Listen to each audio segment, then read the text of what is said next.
Medieval monks shaved their balls because life as a monk was so boring and frustrating that they had to let off some steam somehow. Well, that's not true. But what is true is that life as a medieval monk sucked pretty badly. Number 3. 3 a.m. club. Unless it isn't, the last thing you'd regret about being a medieval monk was the food, or rather the lack of it. Comment below which fact surprised you the most. And don't forget to subscribe. Back in the Middle Ages, people took their vows pretty seriously, and the vow of poverty was no exception. In fact, many monks practiced extreme self-denial as a way of showing God how much they loved him. It was common for them to live on bread and water, and many refused to eat meat for their entire lives. Others would whip themselves until they bled as a form of self-punishment, and some went even further, forcing themselves to fast for weeks at a time. We can only imagine what their co-monks must have thought when they saw bloodstains on the walls. Still, despite the self-flagellation and starvation, many of these men lived long lives.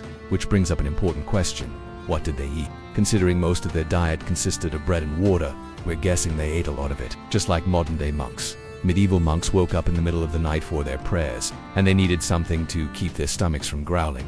And the best thing for that was bread. They also ate a lot of vegetables and fruit, especially apples, and they got protein from dairy products like cheese and milk. Some monasteries even had their own farms where they grew vegetables, raised pigs and chickens, and made beer. However, even though they ate a lot, they still lost weight. In fact, being skinny was the goal of the starvation diet they practiced. After all, it showed that they could control their carnal desires, and that was very attractive to medieval Christians. Too bad nobody told them that we're all gonna die anyway. So what's the point of stressing over your weight? Maybe that's why the shaven balls theory exists. When you picture a monastery, you probably imagine a bunch of guys reading books and writing stuff down. But the funny thing is, monasteries were actually one of the quietest places you could possibly go. In fact, silence was kind of the whole point of life in a monastery. Of course, they didn't spend all day in complete silence. They reserved certain hours for prayer, eating, and work, but the rest of the day was spent in absolute silence. This might sound relaxing now, but back then it was absolutely miserable. The only way monks could talk was through written notes, and since they were forbidden from leaving the premises, this meant talking to anyone outside the monastery was basically impossible. But the most annoying part was definitely when visitors came by, because they weren't allowed to keep silent. So if any important noble or bishop came to visit the abbot, everyone had to line up and bow before them, and then the visitors would take up all the abbot's time, leaving the other monks to stew in their own silence. But even when they were alone, they couldn't escape the deafening quiet. Medieval monks often complained about the silence, calling it deafening and saying it drove them crazy. Some say the silence was golden, but we bet it felt more like lead. If you hate waking up early, then forget about being a medieval monk. They had one of the earliest curfews in history, and it was at sunset. As soon as the sun went down, the fun went out of the day for monks, and they had to start getting ready for bed. It wasn't like normal bedtime with books and cozy blankets though. No, they spent this time praying and chanting, which made sleeping almost impossible. That wasn't even the worst part. The next morning, they would wake up right after midnight for what was called the first watch, or sometimes the first hour. This was when all the monks got up and started praying again. Then they did it one more time during the night, getting up around 3 a.m. for the third hour. Now, unless you're a hardcore insomniac, we don't think you'd get much sleep with this schedule. All that tossing and turning wouldn't have been nearly as annoying if the church had you and specifically forbidden monks from making noise while they slept. For whatever reason, people were just less chill about noise levels back in the Middle Ages. If someone talked too loudly or played their bagpipes a bit too boisterously, they could be put on trial for disturbing the peace. So the monks had to be silent even if they wanted to scream into their pillows because their brothers were trying to get some shoot. All this praying, silence, and sleep deprivation really took its toll on the monks' mental health, often driving them to madness. Not that there weren't other ways to lose your mind in the monastery. So today we're going to show you 3 reasons why you'd regret becoming a medieval monk. And stay till the end if you want to see how bad things could get for these poor guys. Welcome back to the channel. Note 2. Silence is golden. Number 1. Starvation and self-punishment. Hildegard von Bingen is not a household name, but hers was one of the most interesting lives ever lived. She was a mystic, an abbess, a composer, and a healer. And although she died almost 900 years ago, she's had a surprising amount of influence in recent history. Now, running a diocese is basically the same thing as running a business, so it shouldn't have been too much of a stretch for someone who spent their whole life at a monastery. Right? Wrong. Granting her the title Doctor of the Church and allowing her to keep whatever money people donated to her as payment for her blessings. And this was a problem because while her book was required reading, it wasn't exactly very popular. But she wasn't. You see, Hildegard was in a vision. G told her to write down the teachings she'd received throughout her life and promised that these teachings would spread throughout the world after her death. I don't know. Be German, I guess. Or maybe have an intestinal disease, who knows. Anyway, that's the end of part 3. Thanks for watching. If you want to watch part 4, click here. If you want to watch part 1, click here. If you want to watch part 2, click here. If you want to watch part 4, click here. If you want to watch part 1, click here. If you want to watch part 2, click here. If you want to watch part 4, click here. Hildegard dictated her teachings to a scribe for 10 weeks until her health failed and she took a break to recover. Then, when she was feeling better, she dictated more teachings for 3 weeks until she died on September 17, 1179. She abstained from all earthly pleasures, including food, drink, sleep, and sex. But the most important thing to her was music. When Pope Pius XI reformed the Catholic Church in the early 20th century, he cited Hildegard as an example of the type of pious woman the Church needed more of. And in 1941, Pope Pius XII declared Hildegard the patron saint of Germany, a title she shares with 11 other saints. But perhaps her greatest honor came in when she was named a co-winner of the Nobel Peace Prize for her commitment to peace and social justice. Although technically she didn't win the prize herself because she was dead. Instead, the prize money was given to charities in her name, and she had a particular affinity for the organ. However, there was one problem. See, according to church law, women weren't allowed to play instruments with strings or wind. So Hildegard played the organ by blowing air into a pipe with her mouth. Well, now that she had more free time, she practiced this craft religiously. And soon she was playing so well that she became known as the divine organ. The church expected her to do miracles as proof that God had spoken through her, but she wasn't doing that.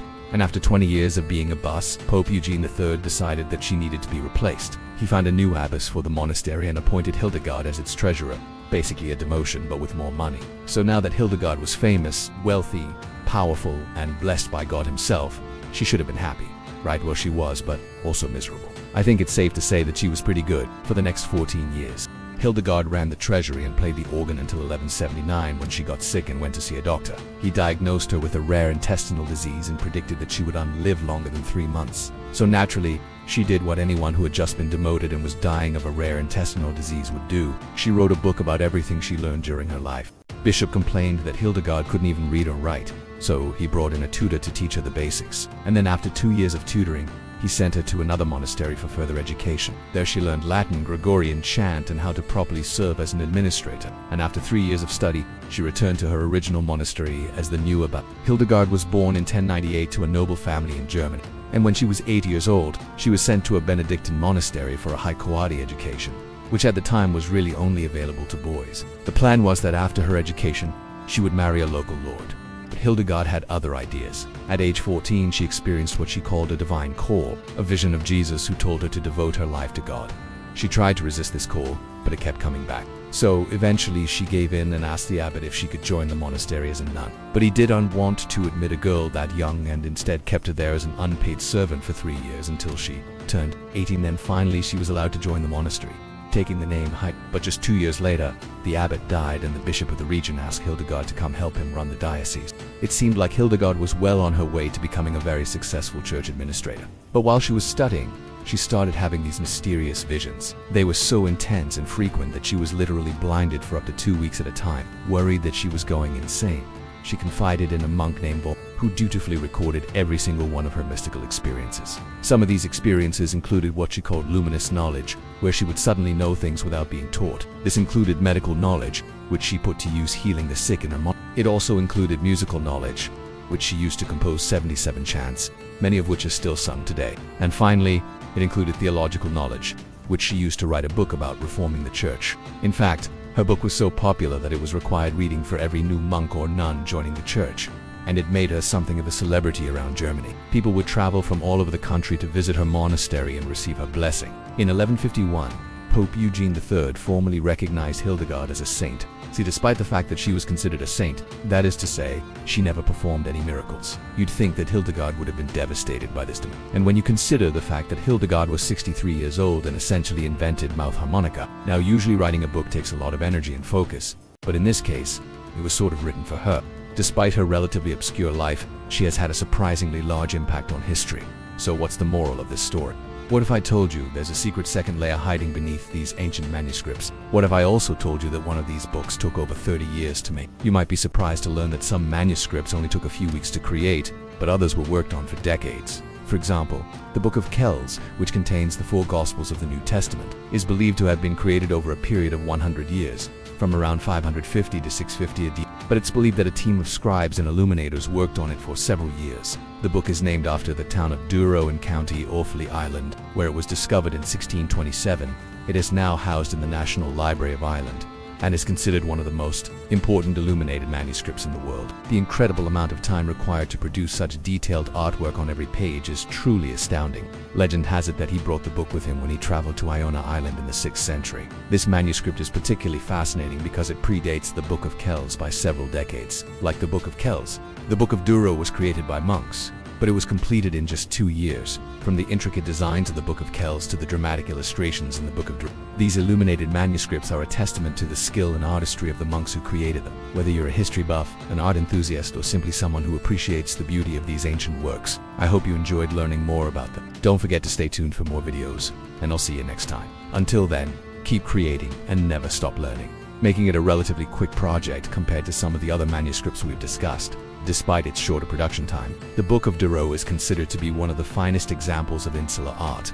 The cover of the book is particularly striking, featuring a central panel surrounded by intricate borders and decorated with scenes from the life of Christ. The illustrations throughout the book are equally impressive, showcasing the skill and precision of the monks who created it. One of the most famous illustrations is the Crucifixion of Christ, which depicts the death of Jesus on the cross in great detail. Another noteworthy illustration is the Resurrection of Christ, which shows Jesus rising from the dead with great fanfare. These illustrations are not only visually stunning, but also offer a glimpse into the religious beliefs and practices of the time period. The inclusion of these scenes from the life of Christ reflects the importance of these events in Christian theology. It's said that the monks continued to work on the book for centuries after Columba's death, eventually completing it around the year 800. Today, the Book of Kells is kept safe and sound at Trinity College, Dublin, where it can be viewed by visitors from all over the world. Its enduring popularity is a testament to the skill and dedication of the monks who created it. Let's talk about how much these manuscripts cost to make. That's right, 70 million with a million. It is currently owned by the Book of Kells Trust. The Book of Duro has had a somewhat turbulent history. After being completed in the 7th century, the book disappeared for several hundred years before being rediscovered in 1627.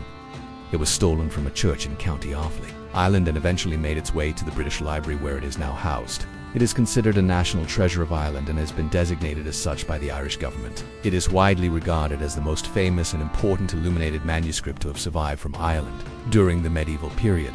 But the creation of the Book of Kells was not an easy task. It took the combined efforts of several generations of monks to complete. Each page is filled with intricate designs and illustrations, many of which are still not fully understood by experts. The book is also unique because it contains the 4 Gospels of the New Testament in Latin, along with other biblical texts and material. It is believed that the monks of Iona Abbey created the Book of Kells as a way to preserve the scriptures and make them more accessible to the people of Ireland. They copied the text by hand and added their own artistic flair to make the book both beautiful and educational. And Trinity College, Dublin, is considered one of the most important artifacts in Irish history. It is hard to put an exact price tag on these ancient works of art, since they were created hundreds or even thousands of years ago. However, if we were to try and estimate the cost based on the materials and labor involved, the price tag would be astronomical. Imagine the cost of materials like gold leaf, precious stones, and high-quality paper, plus the labor costs of paying skilled artisans, and the prices for illuminated manuscripts could reach thousands of dollars, if not more. And that some of the most famous scribes in history worked on these books for an entire year without ever putting pen to paper.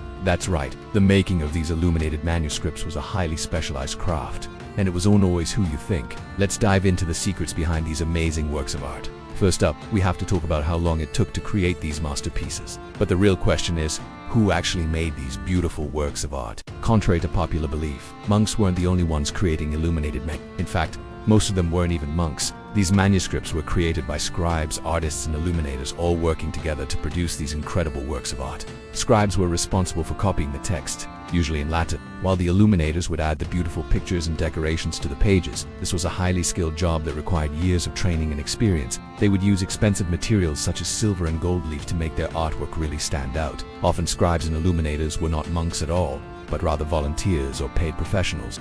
Take, for example, the Book of Duro, which is one of the earliest examples of an illuminated manuscript. It was created by Saint Columba and his disciples between the years 550 and 600 AD. Columba was a former warrior poet who decided to change his ways and become a monk. He was known for his dedication to God and his skill in writing and illumination. He and his disciples spent years creating this beautiful book, which was intended to be used during religious services. It contained the 4 Gospels of the New Testament and was decorated with stunning illustrations and calligraphy. Another example is the Book of Duro, which was created in the late 7th century.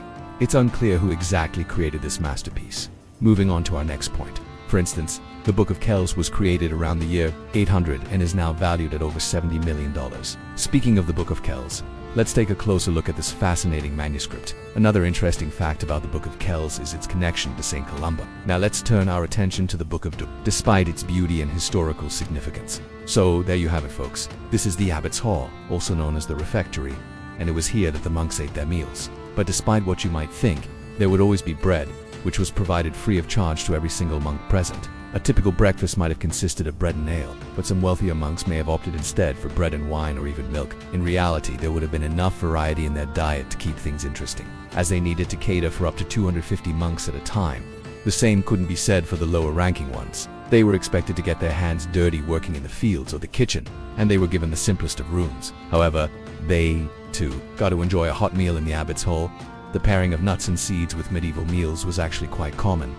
And it wasn't just the monks who enjoyed this combination. Pray a lot and work hard. They also had to follow a strict diet and give up all worldly pleasures. However, it wasn't all bad. As we've seen, the monks at Fountains Abbey enjoyed a wide variety of delicious foods, and they were never short of a hot meal. They also had each other for company, and they were able to build a strong sense of community. Perhaps most importantly of all, though, they had the chance to devote their lives to God. While life as a monk was certainly challenging, it was also rewarding in many ways. In fact, it was a favorite of many people throughout history and across cultures. Even today, we still enjoy eating nuts and seeds, and it's clear that these humble foods have earned their place in our pantries. After all, this was the one place where all of the monks were equal. There were no servants to serve them, though. Instead, they helped each other out by passing dishes of food down the table. This would have created a sense of community among the monks, and they would have been able to discuss the events of the day as they ate. But what exactly did they eat? Most of the food was prepared over open fires, and cooking times could vary wildly. This isn't to say that they didn't enjoy meat now and again, though as the rules stated that monks were allowed to eat meat if it was given to them as charity. However, this didn't happen very often, and they mostly stuck to vegetarian meals.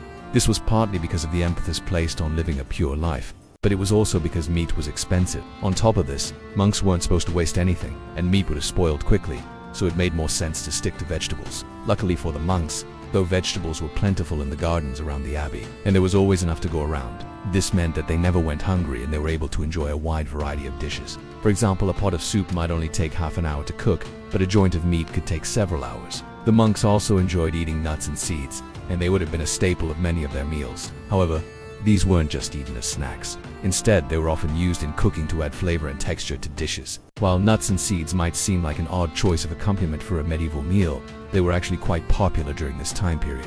In fact, they were often seen as a symbol of wealth and power. After all, they were a non-perishable source of nutrition, and they could be stored for long periods of time. This made them an ideal food for travelers, merchants, and yes, even monks. Nuts and seeds were also popular because they were versatile. They could be eaten raw, roasted, or ground into flour. They could also be used to make oil, which was used in cooking and for medicinal purposes. Perhaps most importantly of all, though nuts and seeds were simply delicious, they offered a unique flavor and texture that was unlike anything else available at the time. As well as feeding the monks, the kitchens also needed to provide food for any guests that came to stay at the abbey, including important figures like King Edward III and Henry V. But perhaps surprisingly, they also needed to feed the animals that lived at the abbey. Believe it or not, monks weren't the only ones who got to eat here. See, the monks at Fountains were very well taken care of, as they had their own cooks to prepare their food for them. While the higher-ranking monks might have enjoyed a few more privileges than their fellow brethren, there was one thing that they all shared: a love of good food. When the king came to dine in the abbey, he would have been served up some of the finest fare the country had to offer. This included dishes like peacock with sauce and wafers, venison tart with spices, custard with saffron, ginger and long pepper, and sweet figs with syrup. These dishes might seem quite strange to us today, but they would have been fit for a king. But while the king was able to enjoy his food, the same couldn't be said for the poor monks. They were forbidden from eating meat, eggs, and dairy products, and were instead expected to live off vegetables and grains. Of course, this didn't mean that they went hungry, as vegetables were plentiful in the gardens around the abbey. And thanks to the work of the lower-ranking monks, the kitchen staff were always well stocked with ingredients for making tasty vegetarian meals. And that's not to mention the fact that they were given bread as part of their ration. These wouldn't have been the only liquids flowing through the abbey. However, because while water could often be scarce, beer was a staple of life. Not only did the monks drink it, but they also brewed it themselves. In fact, the recipe for the beer they made is still available today, and you can follow it to make your own medieval brew. This wasn't exactly the type of food they were supposed to be eating. Then why did so many of them choose to become monks in the first place? Well, that's because life as a monk wasn't all bad. Yes, They had to work hard and they certainly weren't allowed to have any fun.